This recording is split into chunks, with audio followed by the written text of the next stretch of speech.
Hey guys, we're gonna have a different kind of video to get today for everyone. We're gonna talk about Lady and what's going on with her, and we're also gonna talk about a bit about kissing spine, what's going on with that, and what else are we gonna talk about, Nats? And just answer any general questions that I got on Instagram. Yeah. Easy as. What a wonderful world.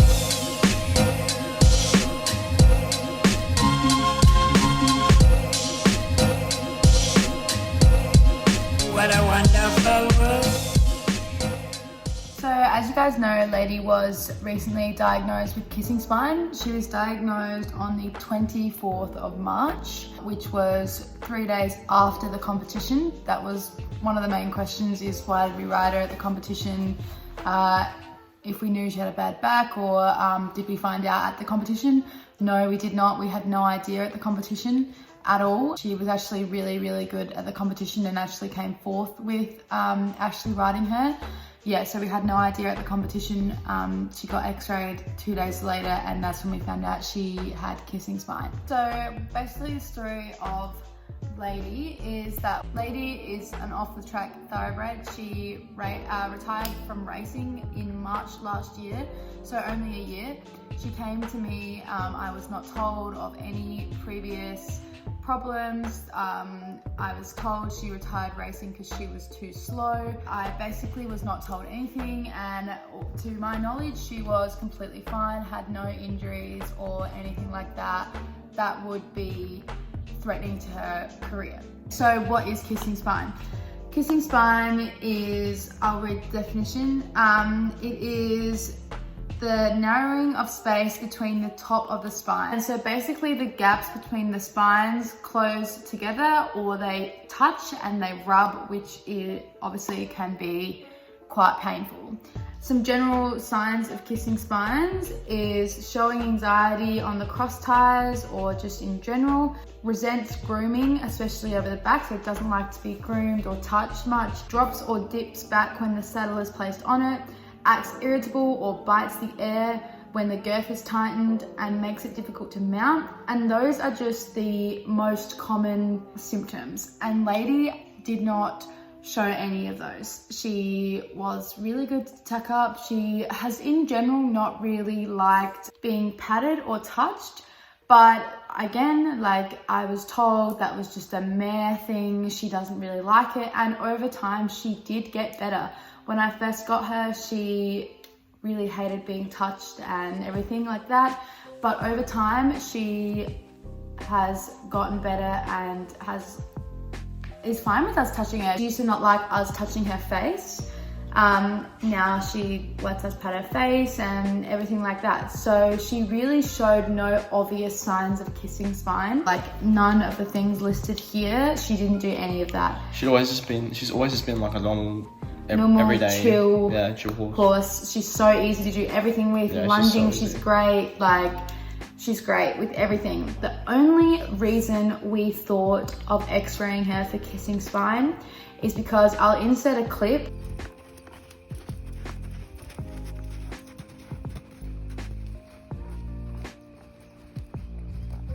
She would kind of, trot around for a bit and then kind of almost stop and back up or rear.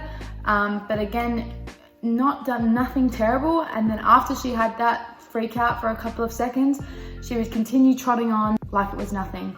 And again, over time, this problem reduced. Like when I first started riding her, she did it all the time. And then recently, when she was in more work, she stopped doing it all. And her last ride before getting X-rayed, she was perfect. She was great. She was trotting around. She picked up her canter.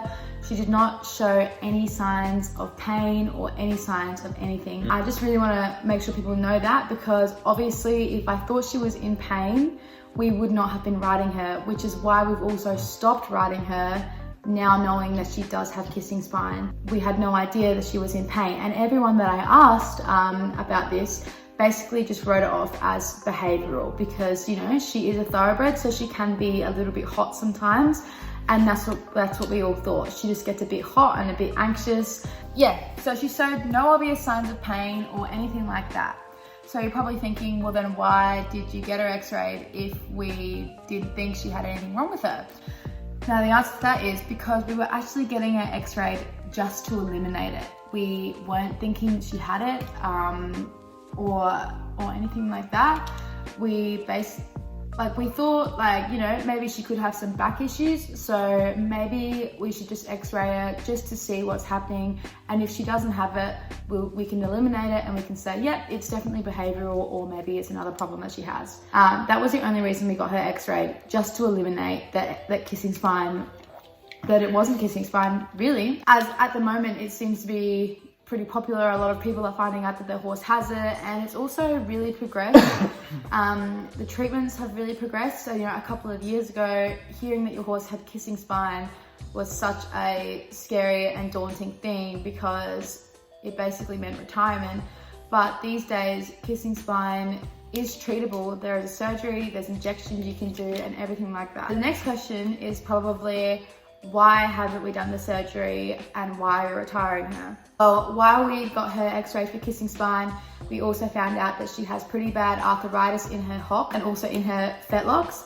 Again, she was never lame, she didn't show anything like that, but it's pretty bad arthritis. So we decided not to do the surgery because she has grade 4 kissing spine. It is the worst it can be, really.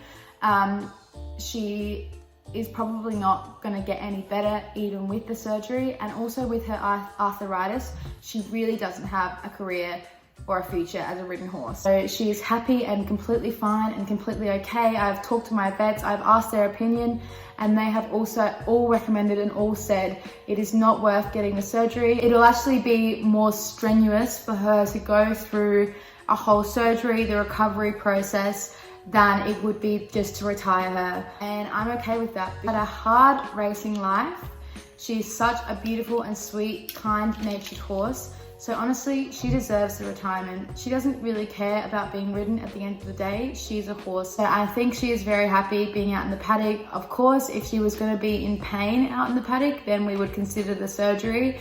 But she's not in pain. She is completely okay to be out in the paddock.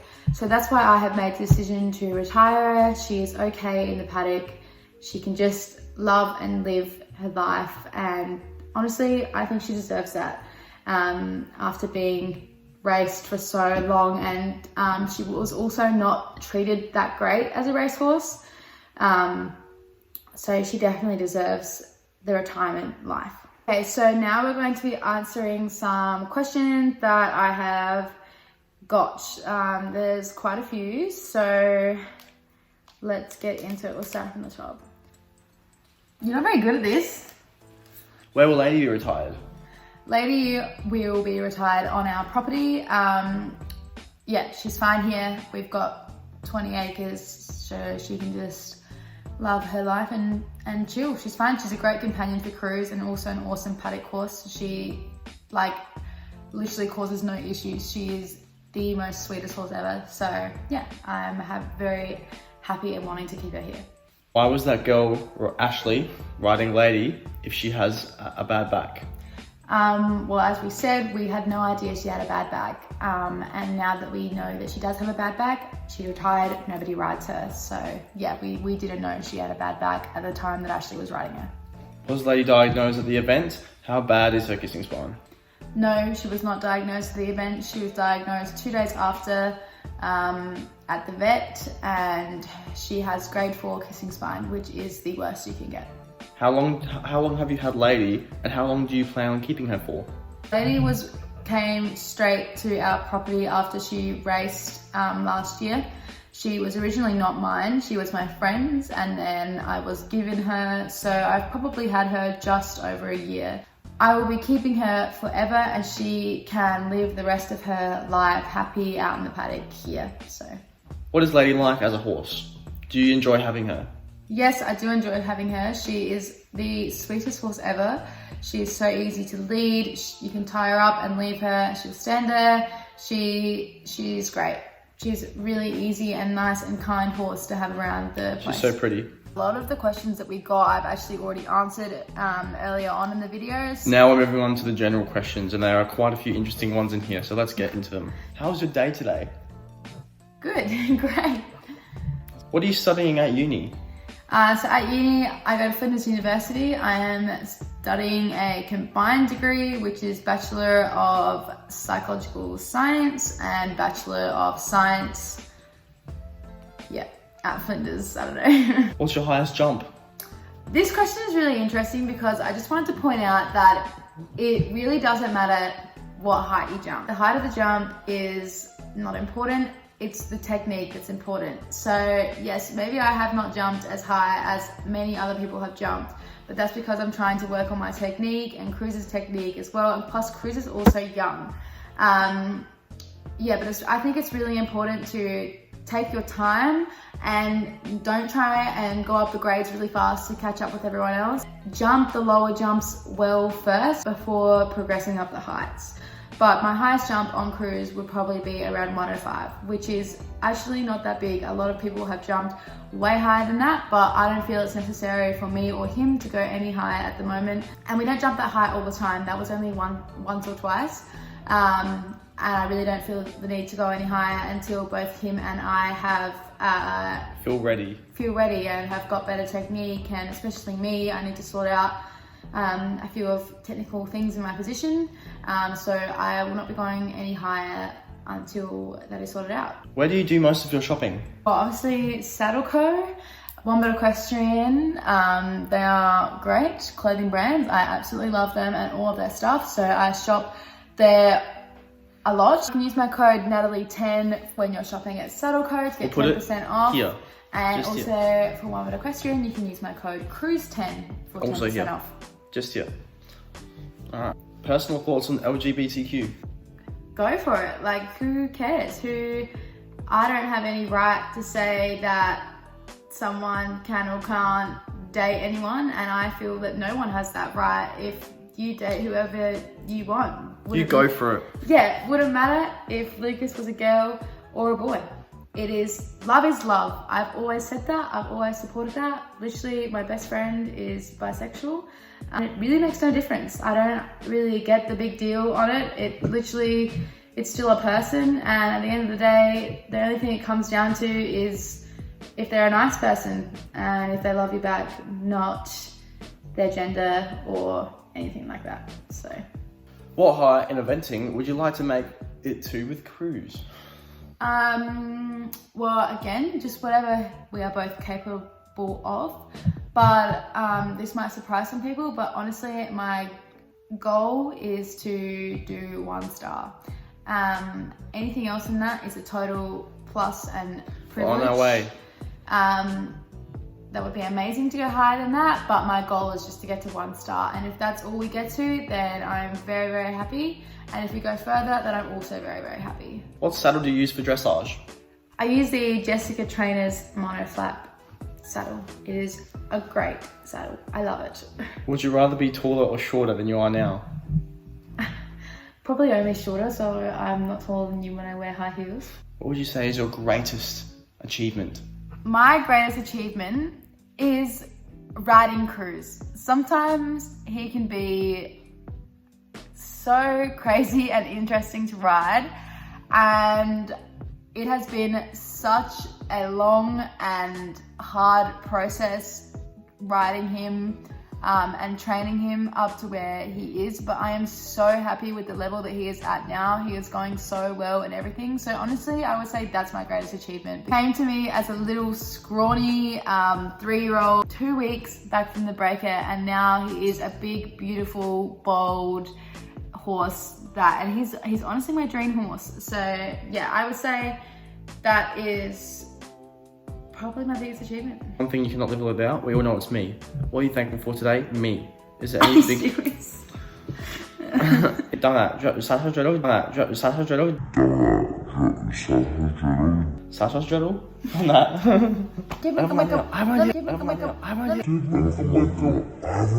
that. Minutes. Lucas, Stop. that was right in my face. Wait, let me just talk about this for a second. What are you thankful for today other than me? Cruz.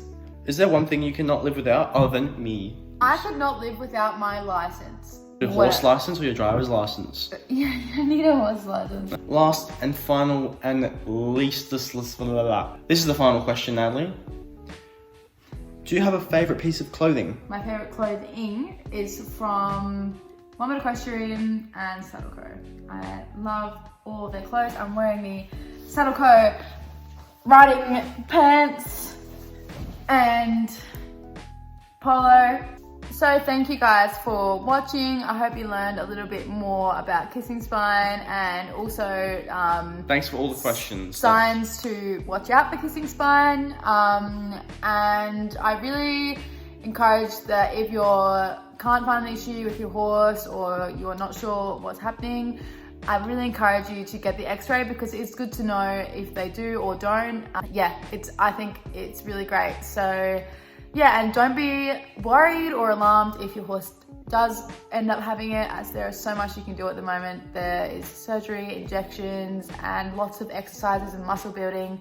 So yeah, hope you learned a bit more about kissing spine. Thank you so much for all of your questions, and we will see you next time. Bye.